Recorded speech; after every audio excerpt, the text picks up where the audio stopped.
Okay, this is a great garden design tip when you are styling around a specific plant.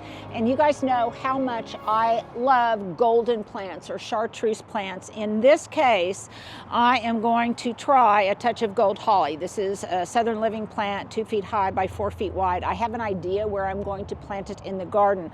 But whenever I am trying to style something in general, and I really want to come up with a beautiful combo of plants and I guess some ideas for a beautiful color vignette, here's the tip. Bring your plant with you, or at least a sampling of the plant if you are bringing more than one. So I've got this touch of gold, and emblematic of the fact that I just love yellow and lavender, yellow and purple, and yellow with those colors that are really, really tough.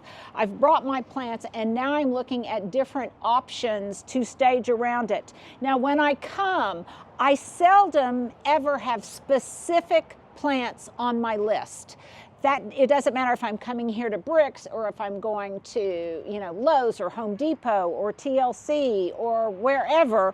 I don't come with a specific plant list in mind. What I come with is an idea of what I want the overall effect to be, and more specifically, what color palette I want to use. So I brought my guy here. They have lent me a table, and I'm going to set it up with some different options that I will use. And option number one, partly because this is new to me, and here's the other tip.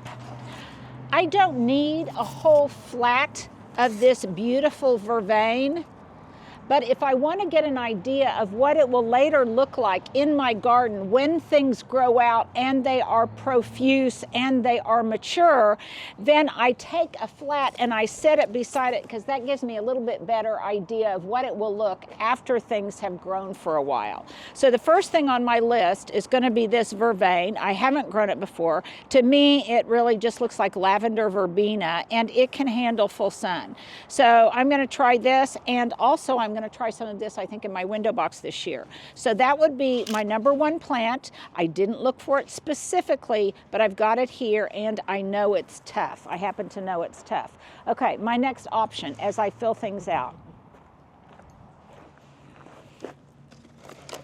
I think this is probably one of the daintiest flowers there is. This is scabiosa, or the pincushion flower, and I have a friend who she used this as her signature flower because she could grow it so well, and I think it's really beautiful. Now, in my experience, it can grow in a container, or it can grow in the garden itself, but in my experience, what it needs is afternoon shade, just like practically everything in Oklahoma, but this in particular. And you also don't want to overwater it. So this is the pincushion flower. This happens to be butterfly blue. It shows full sun, but again, I like to give it some shade in the afternoon. I also find that it doesn't like to get too dry, but it doesn't like to get overly wet. So if possible, make sure you give it good drainage. So that is my next option. And yeah, I think it looks good with it. It repeats the lavender in the vervain, but look at how pretty that combo is.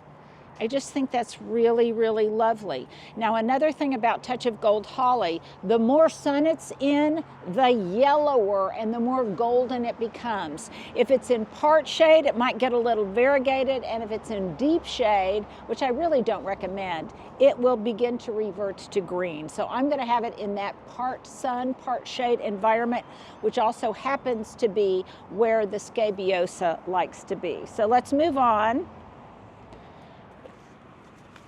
to something that already exists in my garden that you all have seen in abundance, and that is this salvia. You guys have asked me what variety it is. This is East Friesland. If you can't find it, I also like May Night.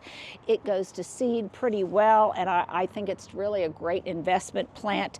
And I love this tone-on-tone thing. I love the deeper hues of the spires of this salvia, and how beautiful it looks with that lavender in the pincushion. Kind of tone on tone, but varying degrees of intensity of that purple hue, and all of it looks great with this touch of gold holly.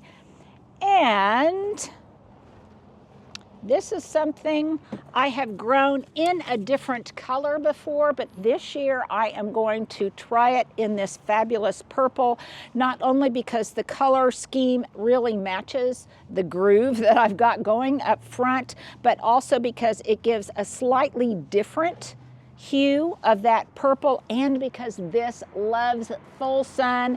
And the other thing to commend it is pollinators adore it. This will get large, and over time it will almost look like a small bush. I can grow it in an area that is prone to drought almost, because it likes kind of dry conditions, and it will be great in my south-facing garden. So I'm going to add this to my composition here.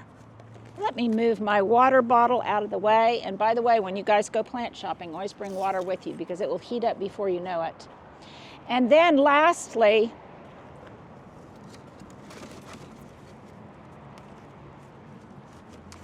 nothing is tougher, I think, than catmint. Now, some people call it nepeta. That's my question of the day. How do you pronounce it? Pronunciation seems to be a big thing with people.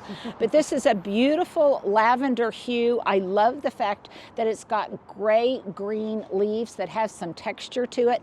It is wonderful spilling out over an edge, so the applications are many. It can handle dry conditions. I've got some growing up the street in my public park, but again, it's that beautiful tone on tone, but a different texture and a different matte versus glossy effect from the leaves. So that's another color combo that I would add there. If you were doing a container planting of this, I would recommend getting a really large planter and trying to stuff all of this in here. I am probably going to be using most of these things in the ground or in my window box. So there is a garden design tip for you. Bring your plant, whatever it is. In this case, it's this beautiful touch of gold holly, and style around it. Take it with you, and then you will see from whatever is available what your options are without having to really be a slave to that plant list.